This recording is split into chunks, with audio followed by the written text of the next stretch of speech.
Graça e paz, povo de Deus, como vocês estão? Aqui é o pastor Márcio Paula e você está no seu portal bíblico.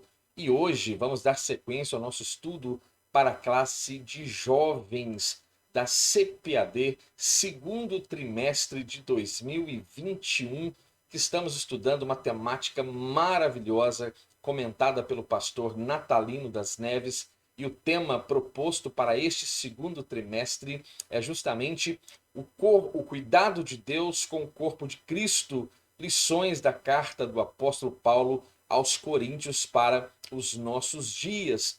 Esta lição será ministrada no próximo dia 18 de abril do ano em curso, no ano de 2021. Eu gostaria de fazer uma oração e após esta oração iremos fazer então todas as leituras relacionadas ao nosso assunto proposto para agora. Então aperte o cinto aí onde você está e feche os seus olhos e venha comigo neste momento de oração. Senhor, a ti clamamos e suplicamos pela pessoa bendita do teu Espírito, que visite-nos agora e traga entendimento, iluminação e que sejamos esclarecidos, ó Pai, para que então esta palavra encontre guarida em nossos corações e que haja edificação para a tua igreja. Assim nós oramos e o pedimos em nome de Jesus. Amém. Eu quero falar com você que ainda não se inscreveu aqui neste portal bíblico. Eu convido você que está aqui pela primeira vez, não saia sem antes se inscrever aqui neste portal.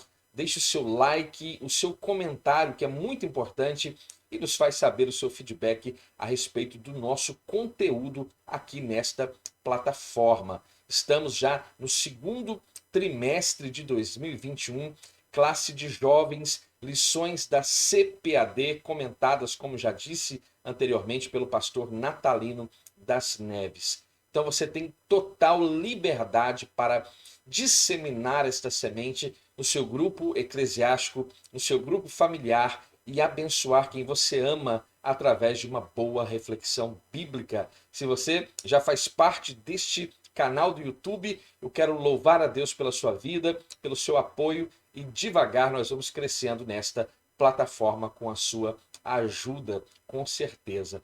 Vamos fazer então as leituras. O texto do dia está inserido dentro da Epístola de Paulo aos Coríntios, a primeira, capítulo 1, versículo 13, que diz: Está Cristo dividido? Foi Paulo crucificado por vós? Ou fostes vós batizados em nome de Paulo?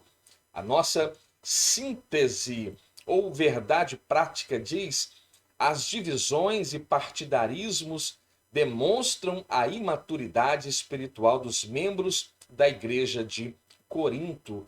E o texto bíblico está na primeira epístola aos Coríntios, capítulo 1, versículos 10 ao versículo 17. Você pode pausar o vídeo, abrir a sua Bíblia e fazer esta leitura para fundamentar então esta sua reflexão neste momento. Eu quero falar com você, querido professor da Escola Bíblica Dominical.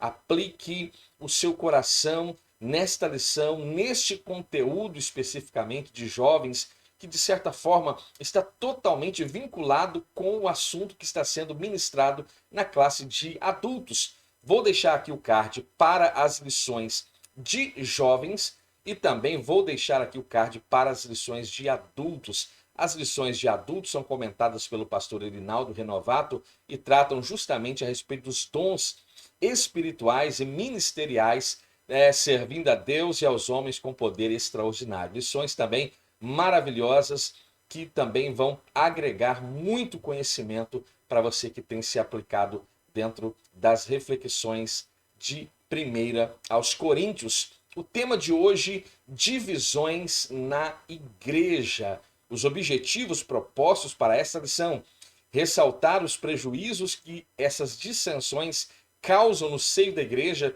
O outro objetivo: mostrar que na igreja de Corinto havia partidarismo. E o terceiro objetivo proposto busca advertir a respeito dos perigos destas divisões na igreja.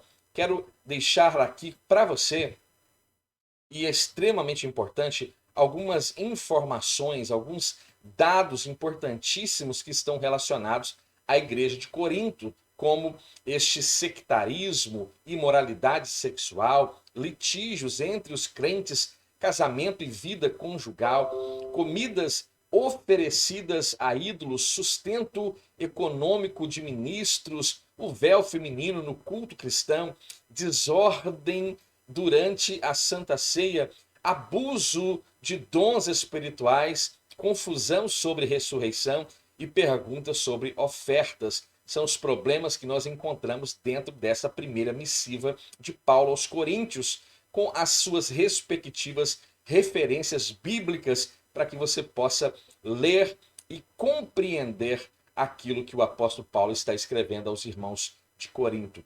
Nós temos 3 pontos que serão estudados. O primeiro, as dissensões e seus prejuízos para a igreja.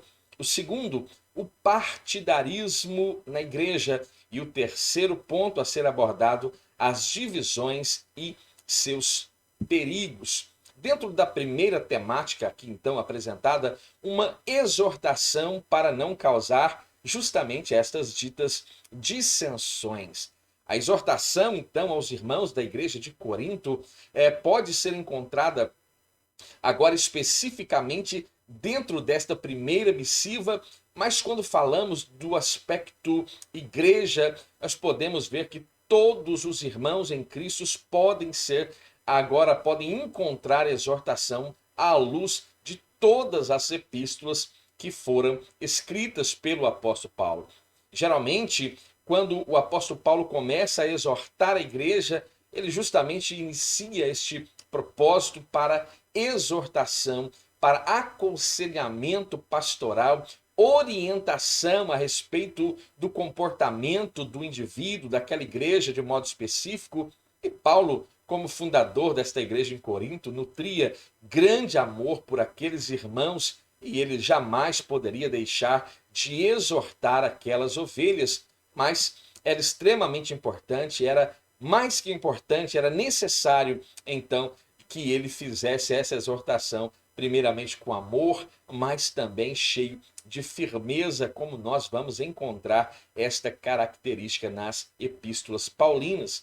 As dissensões, e quando falamos de dissensão, vamos tentar conceituar este termo dissensões. O que significa isso? Você pode, querido professor, ser indagado em classe sobre o significado desta expressão dissensão, ou aqui no plural, dissensões, e você deve estar preparado para dar uma resposta pronta àquele que assim fizer. Então, dissensão nada mais é do que falta de entendimento, divergência, condição de disputa, litígio, desavença. Este é um conceito geral a respeito de dissensões. E estas dissensões eram tão prejudiciais que estavam trazendo sérios e graves problemas a toda a igreja, e especificamente aqui a igreja de Corinto. Alguma coisa era importante e deveria ser feita. E como o apóstolo Paulo então vai se comportar diante de todas as informações que ele recebe a respeito dos irmãos de Corinto? Então, para exortar esses cristãos, primeiro o apóstolo Paulo vai tomar uma atitude que ela nos enche os olhos e nos dá um grande exemplo, porque a primeira atitude do apóstolo Paulo é uma atitude de humildade. Ele, em momento algum, vai agir de forma autoritária, iniciando agora as suas frases com a expressão rogo-vos.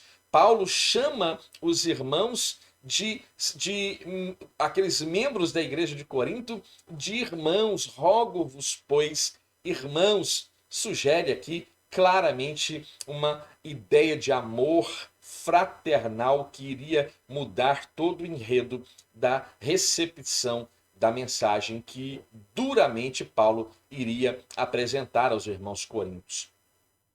Por fim, evoca agora a autoridade do nome de Jesus, fazendo uso da expressão pelo nome do nosso Senhor Jesus Cristo. Veja, como o apóstolo Paulo aqui nos é um exímio, um excelente exemplo para o nosso comportamento enquanto líderes, enquanto pastores, e que vamos tratar com a igreja de Deus, aconselhar o povo de Deus. Aqui nós temos uma boa direção proposta pelo apóstolo dos gentios. Essas dissensões prejudicavam a unidade da igreja. O apóstolo Paulo havia ensinado aos irmãos de Corinto o modelo de vida das primeiras igrejas cristãs, um modelo marcado pela unidade, pelo amor fraternal. E isso é bem verdade, é uma das maiores características, por que não dizer, uma das principais características da igreja primitiva, que estavam sempre perseverando na doutrina dos apóstolos, na comunhão, no partir do pão e nas orações, um conceito que nós encontramos muito bem apresentado em Atos dos Apóstolos. No entanto, a igreja de Corinto era nova, os seus membros ainda estavam acostumados com o modelo daquela sociedade em um tempo em que o Império Romano governava. Haja vista, é importante salientar que também a cultura dos coríntios era uma cultura grega que já trazia dentro um legado cultural de promiscuidade, de cultos idolátricos. Este é o contexto onde aquela igreja está inserida. E estas culturas romanas e gregas valorizavam o poder aquisitivo dos indivíduos em detrimento daqueles que pouco tinham, nada tinham, ou seja, as características relacionadas às classes sociais era um problema também ali no contexto corinto.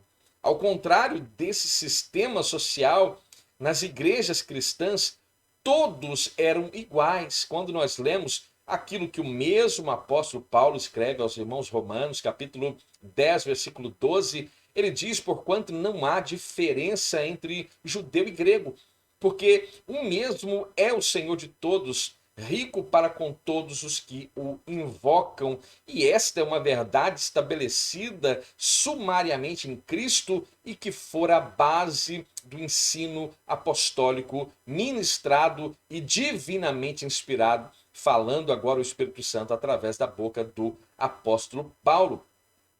Em Cristo Jesus, todos mereciam o mesmo tratamento. Não há escravo, não há livre, não há judeu, não há grego, mas todos devem, à luz do cristianismo, ser um único povo em Cristo Jesus. E Paulo estimula então os seus leitores a retomarem a harmonia, buscando essa concordância entre eles de forma tal que fossem um coração deles em Cristo. Isso é muito importante porque nos dias mais modernos possíveis, nos dias que nós estamos inseridos, às vezes existem algumas ideias relacionadas a dissensões dentro de muitas igrejas, e isso deve ser refutado em nome de Jesus.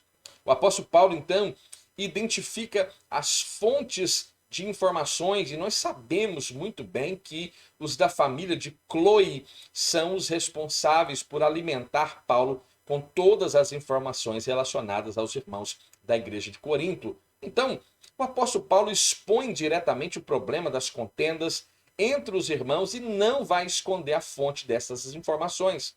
Me foi comunicado, pelos da família de Cloe. Novamente, trata seus leitores como irmãos.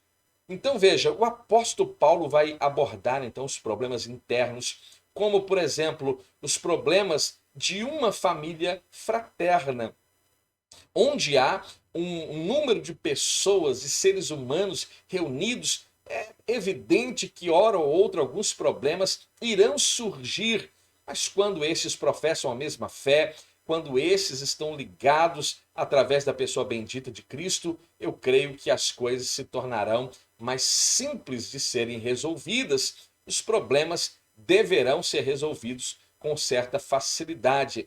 E Paulo começa a instruir esses irmãos, então, que é possível sim solucionar todos os problemas daquela igreja em Corinto. Então ele começa a abordar todos os problemas daquela igreja como se fossem problemas de uma família fraterna, como de fato o era. Então veja, geralmente as pessoas não gostam de serem confrontadas, de expor os problemas que são enfrentados no contexto de igreja e até mesmo de forma equivocada, erroneamente optam por esconder estes erros, esconder estes pecados, eu diria. E a Bíblia diz que aquele que encobre a sua transgressão não prospera, mas aquele que as confessa, aquele que trata, aquele que deixa essas práticas, este alcança misericórdia. Então veja, não adianta fingir, não adianta querer evitar a resolução daquele problema, pelo contrário, devemos buscar e autenticamente, como cristãos, resolver estes problemas, porque assim nos é imposto pela palavra de Deus. As dissensões precisam ser tratadas, e Paulo diz que elas devem ser tratadas com amor, mas também com firmeza, para que elas sejam estancadas. É muito importante que todas as lacunas e todas as arestas sejam aparadas. Segundo alguns estudiosos, a família de Chloe provavelmente era uma família respeitada, comprometida com o reino e talvez estivesse sofrendo agora com a situação daquela igreja e por isso decide então comunicar e compartilhar com o apóstolo Paulo o que estava acontecendo naquela igreja.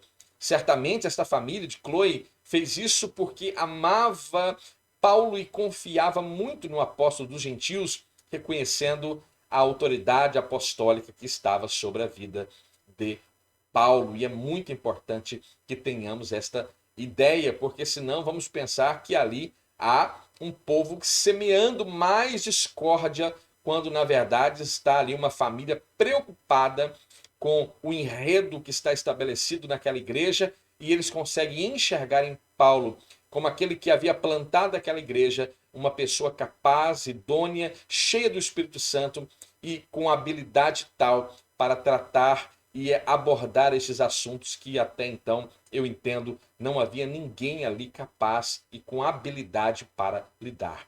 É por isso que diante das adversidades nós precisamos buscar de Deus sabedoria para lidar com os problemas que, por certo, surgirão, e nós, agora, como aqueles que cuidam deste rebanho de Deus, como bons dispenseiros, precisamos buscar sabedoria do alto para lidar com tais circunstâncias. As informações vindas pela família de Chloe deram origem aos 4 primeiros capítulos desta primeira missiva de Paulo aos irmãos de Corinto. Então veja, algo estava prejudicando o avanço da pregação da palavra e o crescimento daquela igreja, e tudo isso precisava ser sanado. Haveria o Senhor de prover cura para aquela igreja através desta literatura paulina que está proposta para nós, diante de nós, aqui nestas reflexões. O segundo ponto, o partidarismo na igreja. O que é partidarismo? Ora, é justamente tomar partido de algo ou de alguém. Numa linguagem bem simples mesmo, é uma panelinha mesmo, é isso mesmo que você pensou, é uma panelinha, grupinhos isolados. Isto é partidarismo. E aquela igreja estava com algumas inclinações que em nada glorificam o nome do Senhor, alguns dizendo que eram de Paulo, outros que gostavam de um pregador eloquente diziam ser de Apolo, alguns talvez que queriam ainda guardar alguns conceitos judaicos estavam dizendo que eram de Pedro, e outros que talvez se julgavam mais santos que os outros diziam ser de Cristo. Este partidarismo era um grave problema instaurado dentro da igreja de Corinto, e Paulo precisava tocar nesta ferida, remover aquela casca que fica por cima, vai sangrar um pouco, vai trazer até um pouco de dor, mas não há como curar se assim não proceder. Então é desse jeito que Paulo vai proceder, um tratamento inadequado acerca das diferentes opiniões. A maioria dos membros da igreja de Corinto havia perdido uma percepção de que Cristo deve ser o centro de todas as coisas. Nós pregamos e queremos e desejamos viver um evangelho que é cristocêntrico, onde Cristo é o centro e não um evangelho onde o homem passa a ser o centro, um evangelho antropocêntrico. Não, nós precisamos pregar este evangelho cristocêntrico e primar para que nossas igrejas também assim se comportem. Tudo indica também que eles não tinham habilidades para lidar com essas diferentes opiniões ou essas opiniões divergentes, por isso que precisa ter alguém cheio do Espírito Santo de Deus para discernir o problema e poder lançar luz ao problema e aí, de uma vez por todas, sanar este problema. O cristianismo era, e não há dúvida disso, uma grande novidade ali em Corinto. Cidade acostumada a receber pessoas de várias culturas. Aquela igreja, uma igreja heterogênea, ou seja, pluralizada, de várias classes sociais, né? E era normal que pudessem haver tais conflitos dentro do contexto daquela igreja, como eu diria que é até natural que haja conflitos até mesmo nos dias modernos. Mas no contexto Corinto, ao que parece, alguns viam naquela nova comunidade a possibilidade de ter mais influência sobre os outros, mas apenas por pura, mera ambição. Todavia, as igrejas cristãs tinham uma forma nova de organização, né? E de um estilo de vida que está alicerçado sobre uma pedra angular, uma pedra principal, que é justamente os ensinamentos de Cristo Jesus. O próprio Cristo é esta rocha onde a igreja está estabelecida. Então, o apóstolo Paulo busca resgatar este modelo de gestão de Cristo, justamente para combater estas divisões que estavam acontecendo, estes partidarismos que estavam inseridos no contexto Corinto. Como resultado das dissensões, a igreja de Corinto acaba por se dividir em 4 grupos específicos, em 4 facções. Cada uma delas seguia o seu pregador ou o seu líder preferido. Será que nós estamos falando da igreja de Corinto? Ou será que estamos falando de muitas igrejas no contexto atual? Ou agora falando do povo de Deus como um todo? Será que estamos falando deste povo do século 21? Porque veja, também existem líderes que são quase que idolatrados por uma gama de cristãos, enquanto outros idolatram outros líderes e por aí vai. E é justamente isso que Paulo estava combatendo. Aquele cantor preferido, aquele que tem uma voz que sobressai, aquele pregador que quando prega as pessoas dizem que quebra tudo, tudo besteira da cabeça de homem. A gente precisa ter da unção do Espírito Santo de Deus, porque a unção de Deus, desde a mais tenra idade eu sempre ouvi esta expressão dentro dos cultos assembleanos que sempre frequentei, a unção de Deus que faz a diferença. Então ali haviam 4 facções, e essas facções possivelmente estavam relacionadas a este afinco, o pregador ou líder preferido, Paulo, Apolo, Cefas, Pedro ou até mesmo Cristo.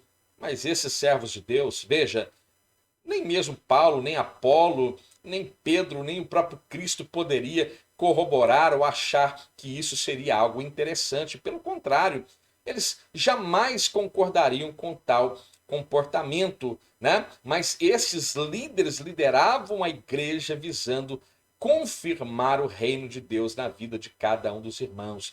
Nenhum líder responsável está liderando a igreja e está agora tentando ser melhor do que o outro ou ter mais peso que o outro para que assim se instaure uma panela, uma facção, este partidarismo dentro do contexto igreja. O apóstolo Paulo mesmo diz de forma categórica: eu plantei, Apolo regou, mas quem dá o crescimento?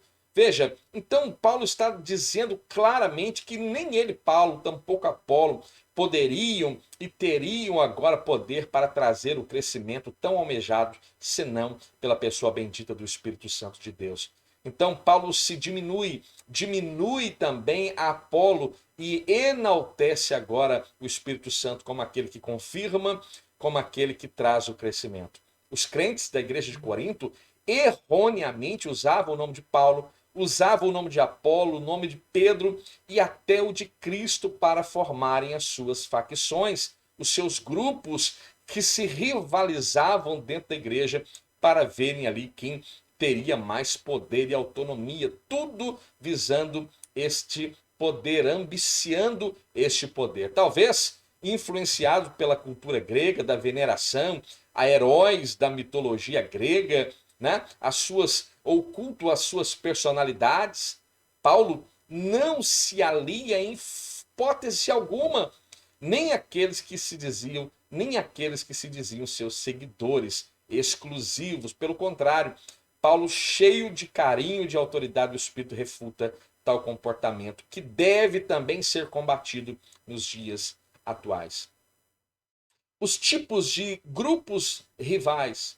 O apóstolo não vai comentar nada a respeito das peculiaridades desses grupos específicos, mas de alguma forma eles se identificavam com os ensinos que eram apresentados por ele dentro do contexto desta carta escrita aos irmãos. Parece que esses grupos eram justamente formados por aqueles por quem foram evangelizados e batizados, ou seja, por Apolo, por Pedro e também pelo apóstolo Paulo. Eles se guiavam então pelo estilo do ministério e da liderança de cada um destes líderes com um espírito muito partidário. Não tem nenhum problema você nutrir admiração, amor pelo seu líder, pelo seu pastor. Pelo contrário, eu quero aqui sugerir que você se comporte assim em relação ao líder que está sobre a sua vida, porém com total reverência e que isso não parta para este nível de partidarismo. Então veja, com base nisso é importante e nós podemos observar algumas especificidades de cada grupo. Primeiro, o grupo de Paulo, os primeiros cristãos, principalmente os gentios. Segundo, o grupo de Apolo, aqueles membros que se converteram e se entusiasmaram agora pela pregação entusiasmada, eloquente de Apolo. E o grupo de Pedro, os judeus de origem legalista, e o grupo de Cristo, aqueles que se achavam mais santos do que os outros, com base na sua própria justiça. A preferência ou identificação por alguém é natural e não há nenhum problema em relação a isso. O perigo é quando nós agora tornamos essa relação e ela se torna então motivo para se achar superior ao seu irmão, que está no mesmo ambiente que você, que professa a mesma fé que você. Então, eu quero deixar bem claro que você está errado e que você comete pecado com esse comportamento. O terceiro ponto, as divisões e os seus perigos. Eu creio que até agora, no discorrer desta reflexão, fica evidente todo o prejuízo, todo o mal que estas dissensões e estes partidarismos, essas divisões acarretam para o seio da igreja. Então, o perigo agora de abafar os méritos da cruz de Cristo. Após escrever sobre a formação dos grupos rivais, o apóstolo Paulo aponta para a possível causa de discórdia entre esses irmãos. Parece que eles estavam idolatrando mesmo o fato de serem batizados por algumas dessas pessoas. Eles valorizavam mais o homem que os havia batizado do que o próprio sacrifício de Cristo. E Paulo aqui não pode ser diferente e ele é categórico quando ele indaga aos irmãos de Corinto: está Cristo dividido? Foi o apóstolo Paulo que foi crucificado por vós? Ou fostes vós batizados em nome de Paulo? Aqui nós entendemos que o apóstolo Paulo, no conceito batismo, ele usa uma fórmula que é bíblica: batizar em nome do Pai, do Filho e do Espírito Santo, e não no nome do apóstolo Paulo. É um conceito que nós aprendemos, desde pequeno nós aprendemos. Então é importante que já que eu tenho apego por um líder, porque este foi o responsável pelo meu batismo, e qual o problema de ter este apego? Não há nenhum problema. Não tem problema de você lembrar com carinho do pastor que te levou às águas batismais. Tenha gratidão, seja agora grato por este momento, mas não ignore que o princípio está estabelecido agora na pessoa bendita de Jesus Cristo e não em homem algum. Então, o perigo de ser um narcisista, e narcisismo é o amor de um indivíduo por si mesmo, por sua própria imagem, uma referência ao mito de Narciso, é quase uma ode a si mesmo. Então, Paulo faz um agradecimento que causa espanto e pode ser mal interpretado. Ele dá graças a Deus por ter batizado apenas alguns poucos irmãos da igreja de Corinto. Crispo, ex-chefe da sinagoga, Gaio e os da casa de Estéfanas. Ele descreve o motivo no versículo 15, para que ninguém se vangloriasse por ter sido batizado por ele. Então Paulo vai diminuir a importância aqui de ser batizado por A ou por B e vai agora olhar e dar todo o mérito à pessoa bendita de Cristo. O apóstolo não tinha a preocupação de manter o controle sobre as pessoas que se convertiam por intermédio da sua pregação, como muitos aí se julgam pais na fé e agora estes filhos na fé estão presos por um cordão umbilical que jamais deveria existir e às vezes muitas ideias erradas são construídas ao longo desses relacionamentos e que não passam pelo crivo da santa palavra de Deus. Atualmente, nós vivemos em uma sociedade narcisista, onde muitos buscam erroneamente a satisfação dos próprios desejos e consideram os outros como meros objetos. Nós temos um grave problema quando olhamos para o nosso semelhante e o vemos como um objeto. Nós temos um grave problema quando olhamos, por exemplo, para nossas esposas, e aqui eu quero falar, embora seja uma classe de jovens, mas para aqueles que adentrarem esse conteúdo e estiverem agora diante desta lição, você que já é casado, há um grave problema de você olhar para sua esposa e a vê-la apenas como um objeto. De modo pecaminoso, essas pessoas buscam alcançar objetivos egoístas e pessoais. Mas Paulo seguia o modelo estabelecido por Cristo. Ele amava as pessoas e não estava em busca de recompensas pessoais ou do reconhecimento do homem. E isso é muito importante e é sim, com certeza, uma das grandes virtudes ou características que nós podemos pontuar quando avaliamos o ministério do apóstolo Paulo. O perigo de pregar o evangelho por ostentação. A sociedade de Corinto, influenciada pela cultura helênica, ou seja, a cultura grega, valorizava então em excesso o conhecimento como forma de ostentação, e os maiores filósofos, escritores, poetas, estão justamente inseridos dentro do contexto cultura grega. A carta do apóstolo Paulo vai evidenciar que esse sentimento ainda estava em voga, estava presente em alguns membros daquela igreja. O controle obtido por meio do conhecimento era algo desejado por alguns. Paulo, por sua vez, ele diz que não se aproxima daquela igreja com sublimidade de palavras. Não confiava o apóstolo Paulo na sabedoria de palavras, mas na pregação do evangelho que havia transformado sua vida e era a força motriz, transformadora, que havia movido toda a comunidade cristã. E a palavra de Deus, ela é poder de Deus. O evangelho é poder de Deus. E Paulo fala de forma clara, porque não me envergonho do evangelho de Cristo, porque é poder de Deus para a salvação de todo aquele que crê.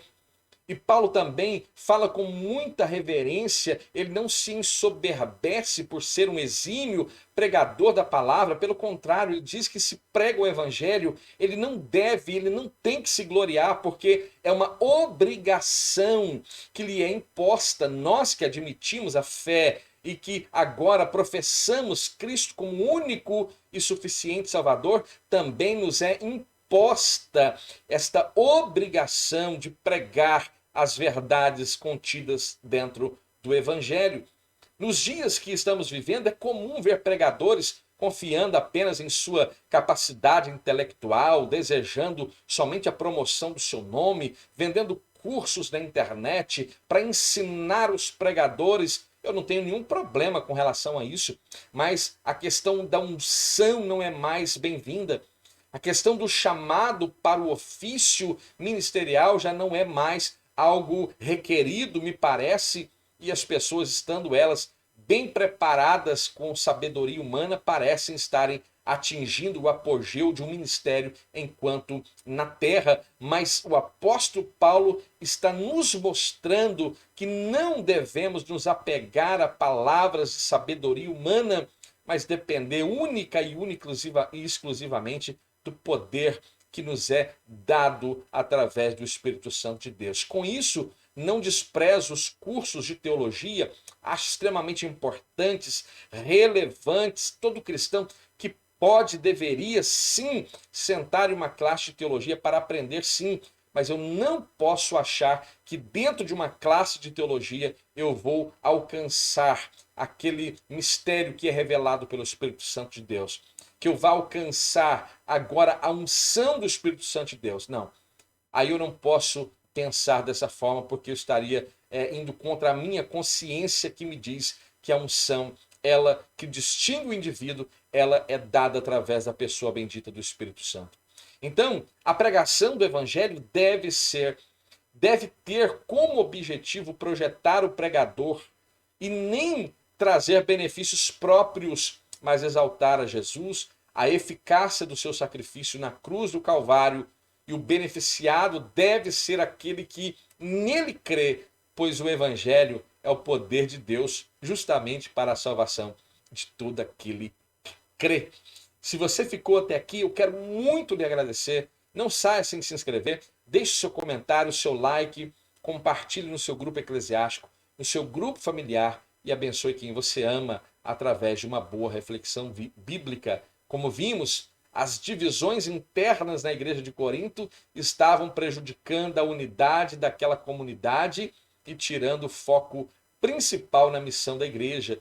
Alguns membros estavam se vangloriando pela proximidade com alguns líderes, ou até mesmo por terem sido batizados por algum deles especificamente. Assim, valorizavam mais as pessoas que os haviam batizado do que o próprio sacrifício de Cristo. Esse comportamento revela a imaturidade daqueles irmãos e nos instrui para que nós também não sejamos meninos como eles. E assim nós somos edificados para a glória do nome do Senhor. Muito obrigado pela sua audiência e eu rogo ao Espírito Santo de Deus que abençoe a sua vida, a sua casa e que o Espírito Santo aplique esta palavra de forma mais poderosa ao seu coração. É aquilo que humildemente peço, eu faço isso no nome de Jesus. Amém. Fique bem, fique em paz e até a próxima.